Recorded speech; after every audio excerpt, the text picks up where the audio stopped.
미련한 사람보다 더 미련한 사람. 우리가 같이 읽었던 잠언 26장 12절에 스스로 지혜롭게 여기는 사람을 보느냐, 그보다 미련한 사람에게 희망이 있다라고 이렇게 비교하면서 표현하십니다. 그러면 미련한 사람보다 더 미련한 사람이라 하면 스스로 지혜롭게 여기는 사람입니다. 18장 2절에서 미련한 사람에 대해서 정의를 해주지요.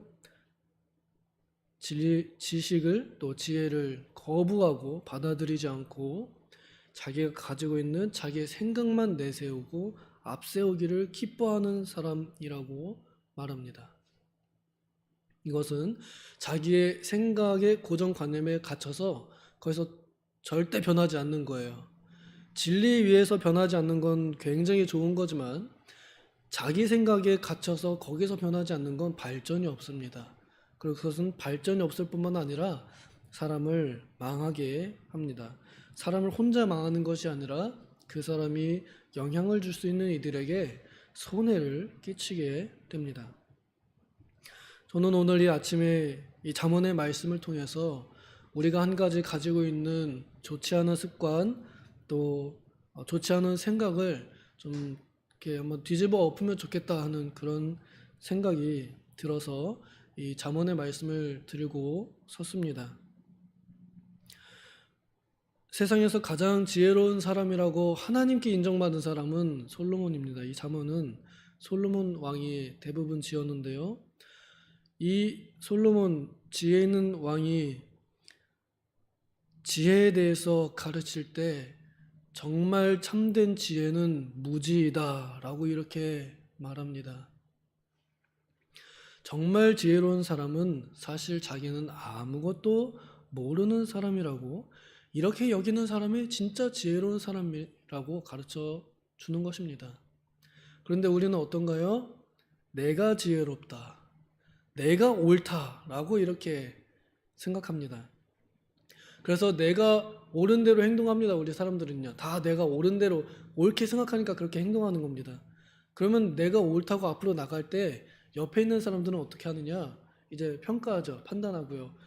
쟤 좀 약간 한 15도 기울어 있다. 뭐 좀 꼬부러져 가고 있다.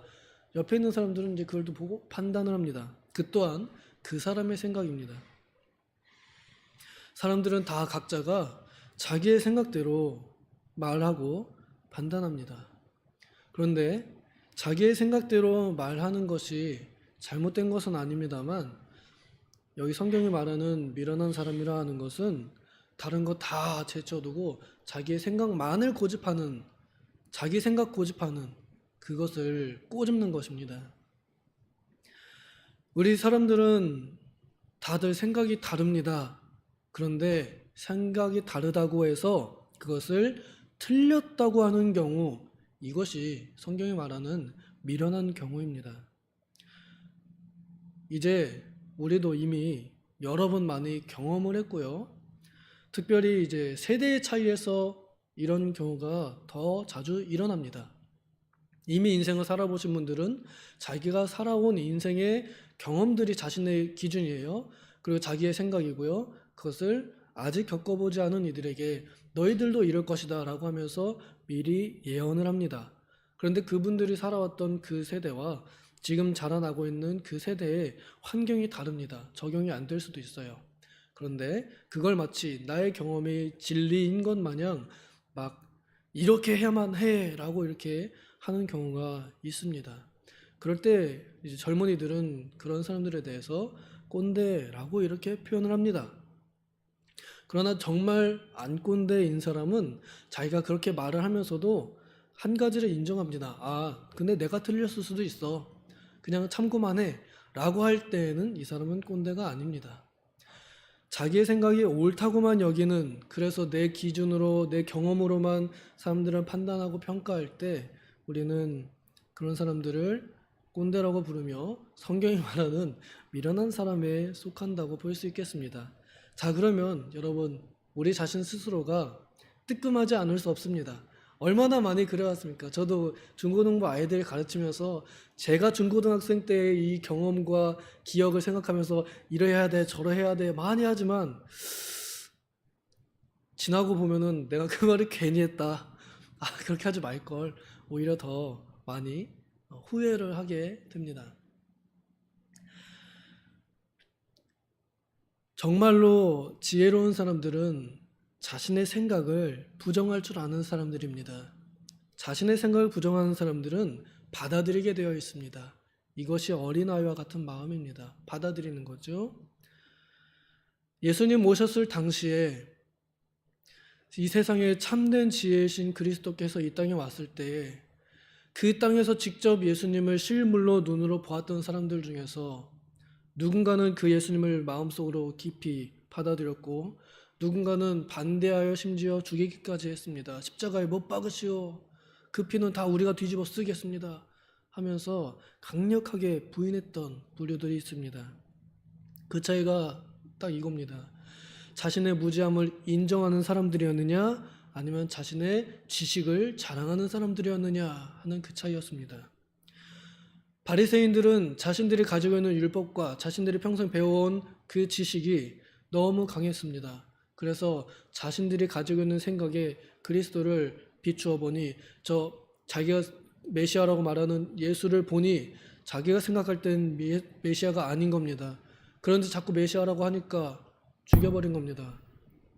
오히려 반대로 율법도 제대로 잘 알지 못하고 죄도 많이 짓는 세리와 창기들은 오히려 자신들의 무지함을 인정하여서 예수님께 나아갑니다. 예수님의 가르침을 받았고요.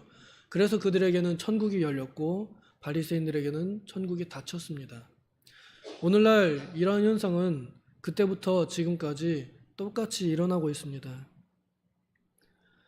그렇다면 우리는 어떠한 지식과 어떠한 지혜를 가져야겠습니까?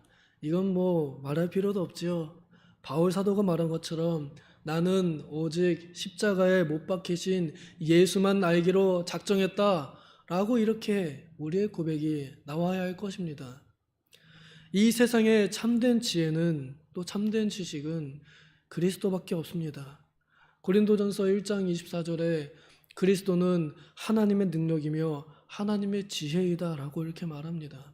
세상의 그 어떤 지혜보다 더 뛰어난 지혜가 바로 그리스도 안에 다 들어 있습니다. 이 세상에 불태우면 사라질 많은 책들이 있죠. 도서관에 많은 책들이 있습니다. 태우면 다 사라집니다. 그들이 평생 쌓아온 그 지식들 그냥 화르륵 태우면 그냥 사라집니다. 그러나 영원하신 하나님의 말씀은 성경에 기록된 하나님의 지혜의 말씀은 영원히 남습니다. 이 지혜를 가지고 우리가 살아갈 때 우리는 더 이상 미련한 사람들이 되지 않습니다. 무엇보다도 우리가 지식과 지혜를 사용할 때에 있어서 조심해야 할 것은 내가 가진 그 지식과 내가 가진 그 지혜가 전부다라고 여기지 않는 것입니다. 라오디게아 교회에게 예수님께서 나타나셔서 말씀하시기를 책망하기를 그 사람들이 스스로 나는 부족한 것이 없다. 나는 다 안다. 라고 이렇게 자만하는 것을 책망하셨습니다.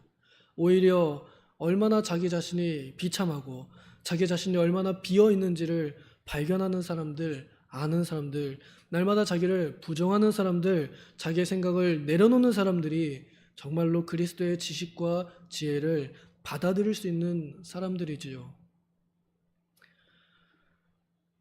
또한 우리가 가지고 있는 이 지식은 다른 사람들을 세우기 위한 것이지만 사실 우리가 가진 지식은 우리 자신을 높일 뿐입니다. 고린도전서 8장 1절에 이렇게 표현합니다. 지식은 자신을 높이고 사랑은 타인을 세운다 라고 이렇게 말합니다. 지식은 나를 높이고 사랑은 타인을 세워줍니다. 이웃을 세워줍니다. 그렇다면 어느 쪽이 더 복음에 합당하며 어느 쪽이 더 율법의 핵심에 다가가 있습니까? 바로 사랑에 있습니다. 바울 사도가 에베소 교회에게 향하여 무릎을 꿇고 하는 그 기도의 내용 중에 너희가 그리스도의 사랑의 넓이 그리고 길이 그리고 높이 그리고 깊이를 깨닫게 되기를 빈다.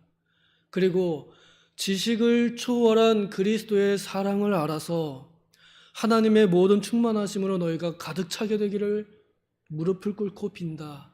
라고 이렇게 말합니다. 우리가 가져야 할 것은 물론 지식입니다. 예수 그리스도라는 지식입니다. 그러나 그 지식을 나를 세우고 나를 높이는 일에 써서는 안 될 것입니다.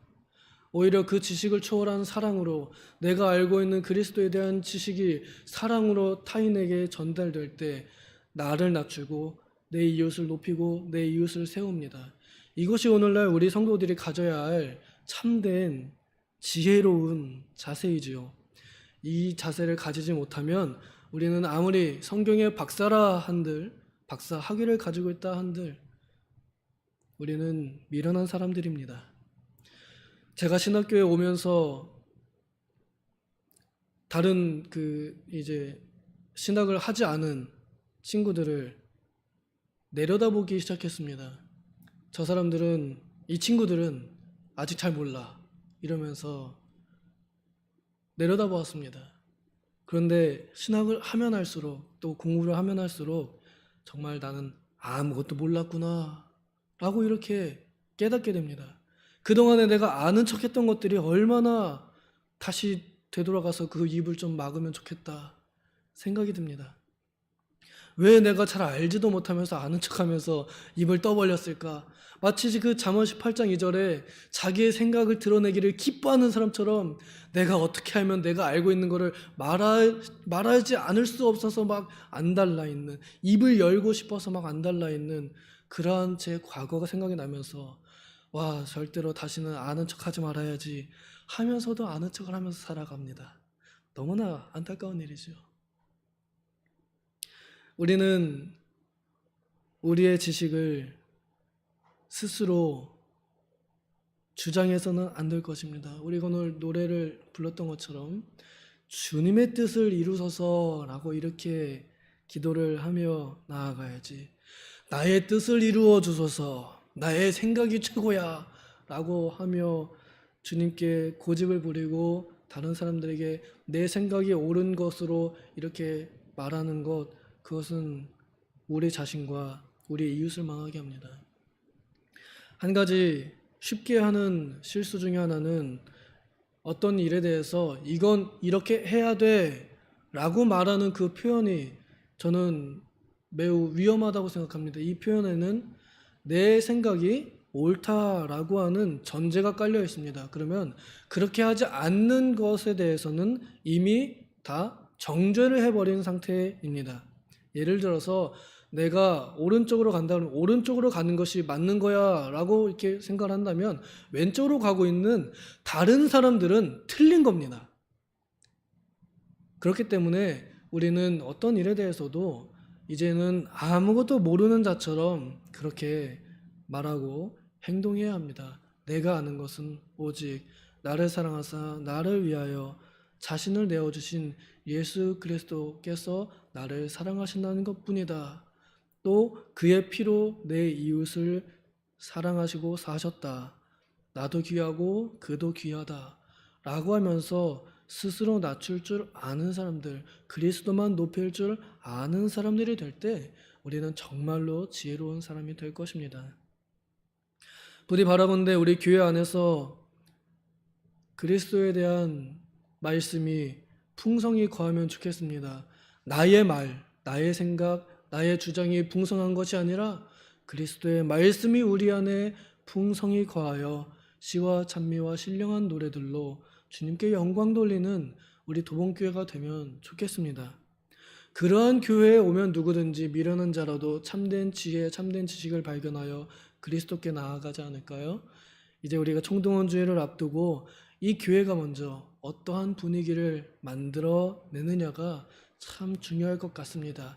좋은 땅에 씨를 뿌려야 할 그 씨가 잘 자라는 것처럼 교회에 좋은 분위기를 만들어야 자기의 지식을 자랑하지 않는 사람들이 되어야 그래야 새로 오는 사람들이 그들의 주장에 이끌리지 않고 그리스도의 주장에 이끌려서 그리스도께 나아오게 될 것입니다. 기도하겠습니다. 하나님 아버지, 지나간 날들에 우리는 우리의 생각과 우리의 경험을 얼마나 주장하며 나와 다른 것을 인정하지 않고 다른 사람들을 틀렸다고 정죄하였는지 모릅니다. 내가 직접 틀렸다고 말하진 않았지만 내가 생각하는 것과 다르다고 하여서 우리는 그 생각을 받아들이지 않았습니다. 주님, 인간의 생각이 무엇입니까? 불태우면 다 사라질 것들인데 우리가 너무 붙잡고 살았던 것 같습니다. 이제 내려놓고 오직 그리스도만, 십자가에 달리신 예수만 아는 우리가 되게 하여 주시옵소서. 예수로만 자랑하고 예수의 사랑만을 전달하는 우리가 다 되게 하여 주시옵소서. 그리하여 참된 지혜를 가진 사람, 참으로 지혜로운 사람이 다 되게 하여 주시고 우리 교회가 그런 분위기 안에 잘 심기어져서 누구든지 이 밭에 심기울 때 30배, 60배, 100배의 결실을 맺게 되는 좋은 밭과 같은 교회가 되게 하여 주시옵소서. 감사드리며 예수님의 이름으로 기도하옵나이다. 아멘. 주기도